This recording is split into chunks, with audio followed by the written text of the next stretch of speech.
تو میں یہ عرض کر رہا تھا، یہ پروردگار کی سنت ہے، اللہ کی سنت ہے کہ وہ اپنے دوستوں سے نسبت رکھنے والی چیز سے نہ صرف خود محبت کرتا ہے بلکہ ایمان والوں کو حکم دیتا ہے، اس کو عبادت بنا دیتا ہے۔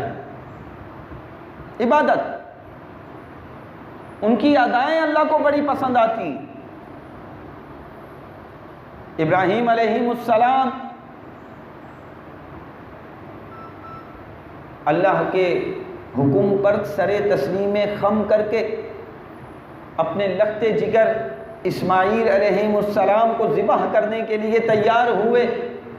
مولا تیرا جو حکم، تو اگر اولاد کے لیے کہتا ہے کہ میری راہ میں قربان کر دو، میں اپنے بیٹے کو بھی تیری راہ میں قربان کر دوں گا۔ یہ خلیل تھے کہ اللہ کی طرف سے جب امتحان آیا تو اس میں 100% ثابت قدم رہے کہ رب تبارک و تعالیٰ جب اپنے بندوں کو کسی چیز کا حکم دیتا ہے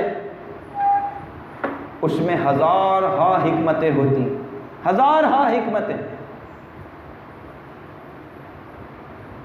مالک تو نے کہا بیٹے کو ذبح کر، میں کرنے کے لیے تیار، چھری ہاتھ میں پکڑ لی، بیٹے کے چہرے کو پیچھے کر دیا کہ کہیں باپ کی محبت آڑے نہ آ جائے، گدی کے بل لٹال کر چہرہ زمین کی طرف کیا، قریب تھا کہ چھری گردن کے اوپر پھیر دیتے، جنت سے ایک مینڈھا آ گیا اور چھری مینڈے کے گلے پہ پھر گئی۔ ابراہیم تم کامیاب ہو گئے، کامیاب ہو گئے، تم نے اپنی سب سے پیاری چیز ہماری راہ میں قربان کرنے کا جو قصد کیا ہم نے اسے قبول کر لیا، ہم نے قبول کیا۔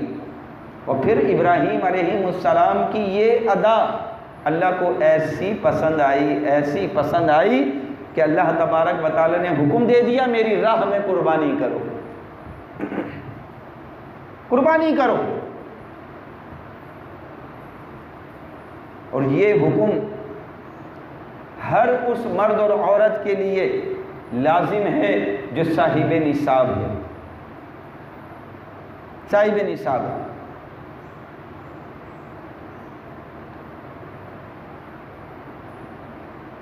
10 تاریخ کی صبح سے لے کر 12 کی غروب آفتاب تک جو کوئی صاحب نصاب ہو گیا تقریباً 80-85 ہزار روپے کا مالک ہوتا ہے یا ہو گیا، 3 دن اور 2 راتوں میں کسی بھی وقت میں اس پہ قربانی واجب ہے، وہ چاہے مرد ہو یا عورت ہو، قربانی واجب ہے۔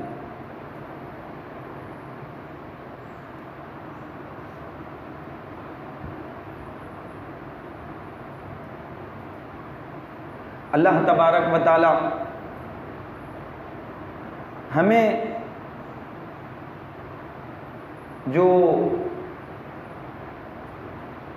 احکام ہمارے لیے آئے اللہ ہمیں توفیق دے کہ ہم ان کو پورا کریں۔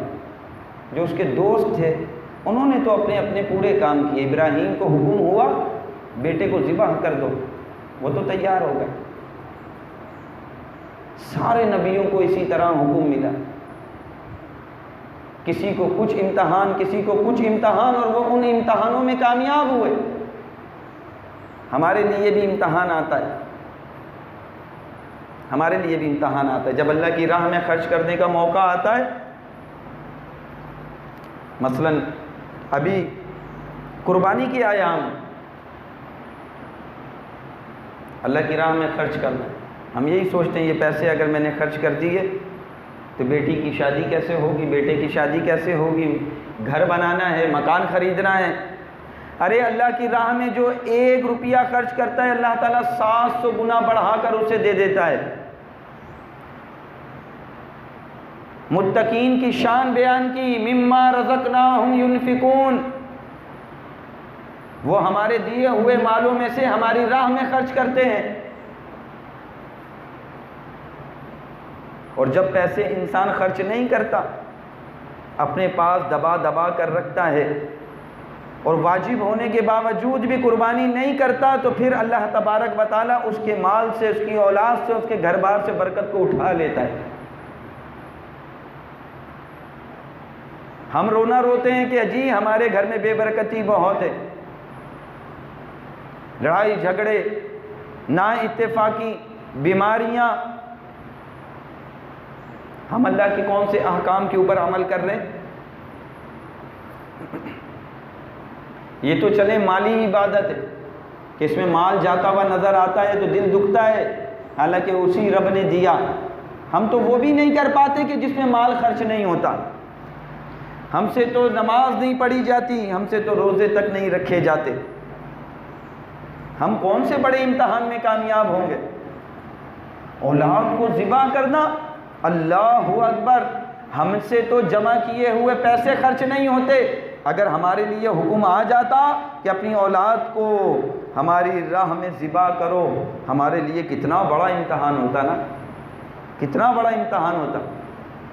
ہم سے تو اپنے پیسے نہیں خرچ ہوتے، سال میں ایک مرتبہ ہم سے قربانی نہیں ہوتی۔ ضروری نہیں کہ جو صاحب نصاب ہے وہی قربانی کرے، جس کو اللہ تبارک و تعالیٰ نے تھوڑا بہت پیسہ دیا ہے، یہ اسلام کا شعار ہے اور یہ ایسی عبادت ہے۔ اللہ کے رسول نے فرمایا کہ بندہ جب قربانی کرتا ہے اور ہمارا قرب حاصل کرنے کے لیے چھری جانور کی گردن پہ پھیرتا ہے تو اس جانور کو ذبح کرنے پر جو خون نکلتا ہے زمین پر گرنے سے پہلے اللہ تبارک و تعالیٰ ذبح کرنے والے کے تمام گناہوں کو معاف فرما دیتا ہے، جانور کے تمام بالوں کے برابر اس کو نیکیاں عطا فرماتا ہے۔ ہم نے یہ سوچا ہوا ہے کہ شاید قربانی صرف مرد کرتے ہیں، یہ مردوں کی عبادت ہے۔ نہیں، جس طرح صلاۃ و تسبیح مرد بھی پڑھتے ہیں عورتیں بھی پڑھتی ہیں، جس طرح نفلی روزے مرد بھی رکھتے ہیں عورتیں بھی رکھتی ہیں، حج مرد بھی کرتے ہیں عورتیں بھی کرتی ہیں، جس طرح عمرہ مرد بھی کرتے ہیں عورتوں کو بھی شوق ہوتا ہے وہ بھی کرتی ہیں، ایک ایک پیسہ جوڑتی ہیں کہ ہم وہاں جائیں۔ اسی طرح یہ بھی ایک عبادت ہے قربانی، اس کے لیے ہمارے دلوں کے اندر کیوں نہیں ہے جگہ؟ جس رب نے ہمیں دیا ہے، جس رب نے ہمیں مال دیا ہے، ٹھیک ہے جانور نہیں لا سکتے، بکرا نہیں لا سکتے، گائے نہیں لا سکتے، تو گائے کے اندر حصہ تو لے سکتے ہیں اپنے رب کو راضی کرنے کے لیے۔ میں قربانی کروں گی کل بروز محشر، یہ جانور حاضر ہو جائے گا پل صراط پر، اس پہ بیٹھ کے اللہ تبارک و تعالیٰ مجھے پل صراط پار کروا دے گا۔ جہاں لوگ گرتے پڑتے ہوں گے، جہنم میں گرتے ہوں گے، مومن کے لیے کتنی اچھائی ہے کہ اللہ کی راہ میں قربانی کرے، اللہ تعالیٰ ثواب بھی دے گا اور اس جانور کو ذبح کرنے کے بعد اس کا گوشت کھانے کو بھی ملے گا۔ دنیا میں بھی فائدہ، اور جب آنکھ بند ہو جائے گی بروز محشر یہ جانور آپ کے کام آئیں گے۔ وہ میری بہنیں، بیٹیاں، مائیں جن کے دل میں دوسری عبادات کی لگن ہے، عمرہ کرنے کی، روزے رکھنے کی، نفلی روزے رکھنے کی، حج کرنے کی، نمازیں پڑھنے کی، تو قربانی کا شوق ہمارے دلوں میں کیوں نہیں ہے؟